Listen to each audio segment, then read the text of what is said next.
আপনি রেখে আপনি চশমা পরে না যাই পড়েন, আপনি রাস্তায় বেরোবেন দেখবেন সবাই আপনাকে ভালোই বলবে, খারাপ বলবে। আপনি যদি চুলের স্টাইলই বলেন, তাহলে তো আপনার মুসলমান হিসেবে মুসলিম সভ্যতায় চুল রাখার আপনার প্রয়োজন ছিল। আপনি যে সভ্যতায় চুল রাখলেন, সেই সভ্যতাটা কার? ইহুদি খ্রিস্টানদের। সুতরাং চুলের দিক থেকে আপনি খ্রিস্টান, পর্দা এটা মুসলমানদের বিধান। সুতরাং আমাদের মা বোনরা যারা পর্দা ছেড়ে রাস্তায় নেমে গেছে, এই পর্দা ছেড়ে রাস্তায় নেমাটা, পর্দা তো ইহুদি খ্রিস্টানদের বিধান না, তাদের সভ্যতা না। সুতরাং আমাদের মা বোনরা পর্দার দিক থেকে কি হয়ে গেল?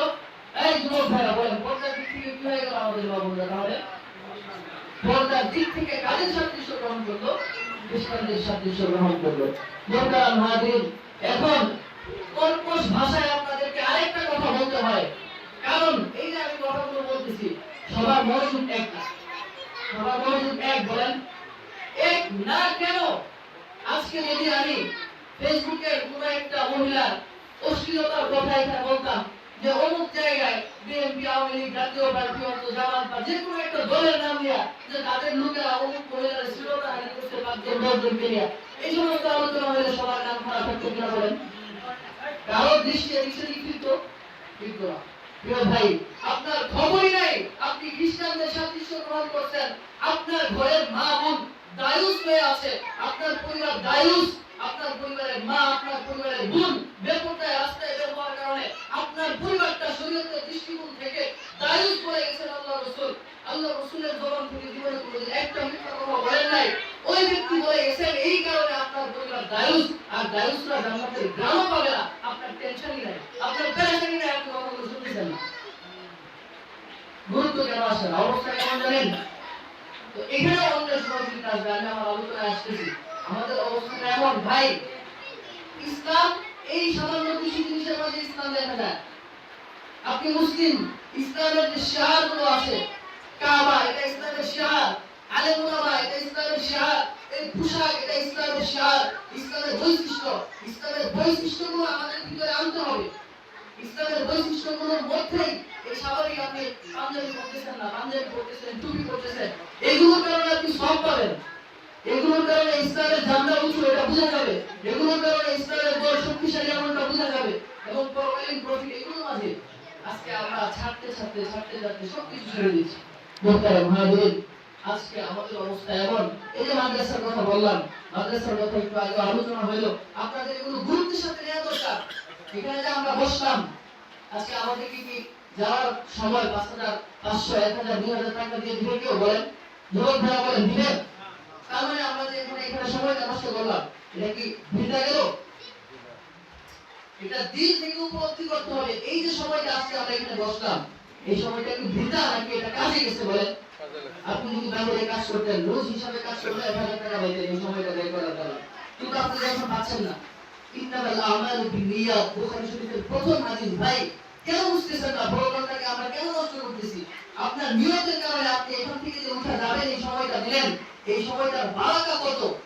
আমাদের অন্তরের মধ্যে যে কথাগুলো আছে, আমরা স্পষ্ট যে বিষয়গুলো দেখি, এই হৃদয়ের কথা আপনাদের কাছে ব্যক্ত করার সময় আমাদের নাই, আপনাদের শোনার ততটা মানসিকতা নাই। আজকে এখানে যারা উপস্থিত হয়েছেন, যদি আপনাদের নিয়ত ঠিক থেকে থাকে, তাহলে এইটাই হচ্ছে সব থেকে বড় প্রাপ্তি। এর থেকে বড় আর কোনো কাজ হইতে পারে না।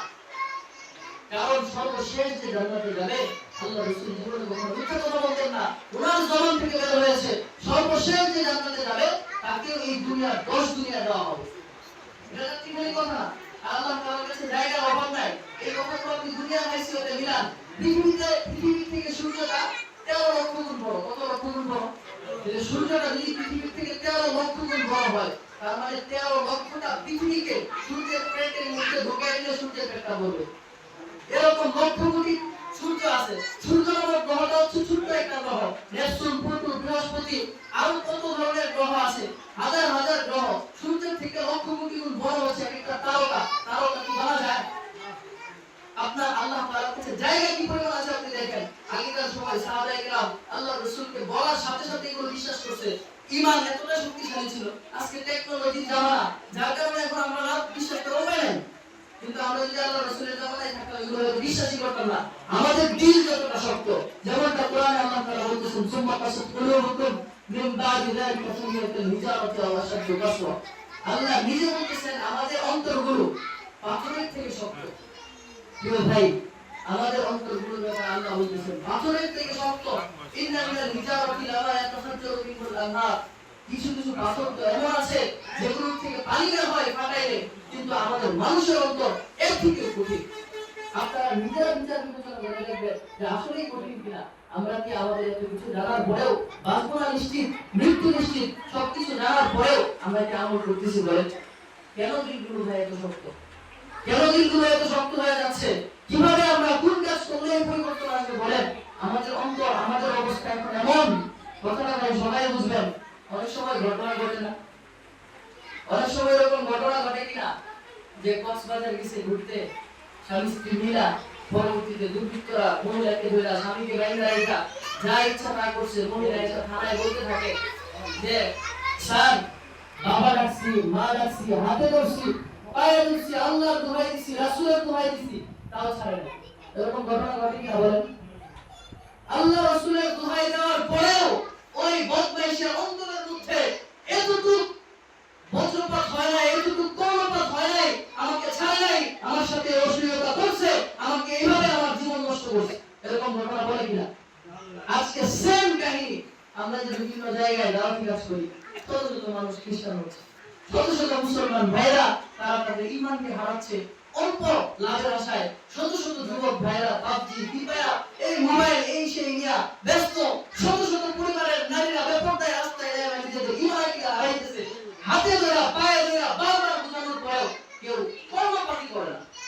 আলোচনা শুনলেও আমলে আনে না। ভাই পরকালে ধ্বংস হচ্ছে আপনার।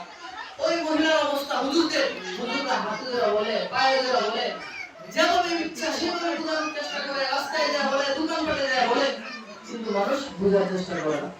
মোহতারাম হাজিরিন, তো আপনারা যে এখানে উপস্থিত হয়েছেন সবাই আমার দিকে দেখেন, সবাই আমার দিকে দেখেন। খুরশেদ আলম ভাইকে একটু আসতে বললে ভালো হবে। আমার আলোচনা আমি শেষ করে দিচ্ছি। ভাই সবাই খেয়াল করেন, আমরা এখানে যারা উপস্থিত হয়েছি, অন্তত পক্ষে আমাদের অন্তর যেন পাথরের থেকে কঠিন না হয়, এই ব্যাপারে আমাদের একটু ফিকির করা দরকার। আচ্ছা আমরা শেষ করে দিই। শুনেন, শেষ আরেকটু কথা আপনাদের কাছে বলা। এই যে কথাগুলো বলতেছি ভাই, এগুলো দিনের খোলা। এই দুনিয়া এটা হচ্ছে রূহ এবং জিসিমের টানাটানির নাম। বড় বড় বুজুর্গানি কালাম যে কথাগুলো বলে থাকেন, যুবক ভাইয়েরা আমার, এই দিন যুবকদের মাধ্যমে প্রতিষ্ঠিত হয়েছে। আজকে আমাদের যুবকরা আমাদের অন্তরগুলোর মালিক শয়তান হয়ে গেছে। আমাদের অন্তরগুলোর মালিক এখন আমরা নিজেরা না। কোরআনের মাঝে আছে ইন্নাস সামআ ওয়াল বাসারা ওয়াল ফুআদা কুল্লুন উলাইকা কানা আনহু মাসউলা। সবাই খেয়াল করেন যে আপনারা অমনোযোগী। ভাই আপনারা কি আলোচনা করতেছেন? কথাগুলো ভালো লাগতেছে না বলেন? কথাগুলো শুনেন।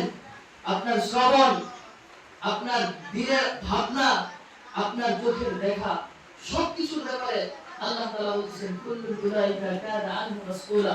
প্রত্যেকটা ব্যাপারে আল্লাহ তাআলা জিজ্ঞাসাবাদ করবেন। প্রিয় ভাই, আপনার জবানের কথা অনেক মূল্য, আপনার কাজের অনেক দাম, আপনার চোখের দেখার অনেক প্রতিক্রিয়া। আপনারা এগুলো বুঝেন না, আপনাদের এগুলো বোঝা দরকার। আজকে মাদ্রাসায় প্রতিষ্ঠান কেন্দ্রিক যদি আপনারা চিন্তা ভাবনা করেন, দেখেন আমাদের জীবনে এমন কোন আমল আছে যেটার মাধ্যমে আমরা পরকালীন প্রতিফল পাবো বলেন? আজকে এই একটা মাদ্রাসা আমাদের সামনে আছে। আপনারা যারা আছেন, আপনারা কিন্তু সবাই চেষ্টা করেন যে না, অন্তত পক্ষে আমাদের জীবনের পরকালীন কল্যাণের জন্য হইলেও এই একটা প্রতিষ্ঠানকে অস্বীকার করে আমরা কাজ করব। ভাই আপনাদের জীবন চমকায় যাবে। একটা প্রতিষ্ঠান হতে পারে, একটা ছেলে যদি আপনার মাধ্যমে, আপনার সহযোগিতার মাধ্যমে বা আপনার শক্তি দেয়, আপনার বুদ্ধি পরামর্শের কারণে মাদ্রাসাটা তৈরি হয়ে যায়, একটা ছেলে আলেম হয়ে যায়, একটা ছেলের মাধ্যমে আপনার পরকালীন নাজাত হয়ে যেতে পারে। আমরা তো চতুর্দিক থেকে বলে মাঝে আসি, অন্তত পক্ষে কাজ শুরু করি। তো নিজে বাঁচি এবং আমাকে বাঁচায়, নিজেকে বাঁচানোর লক্ষ্যে একটা প্রতিষ্ঠানকে ধরি। আপনার একজন তালিবে ইলমের মর্যাদা আল্লাহ তাআলার কাছে কত বেশি।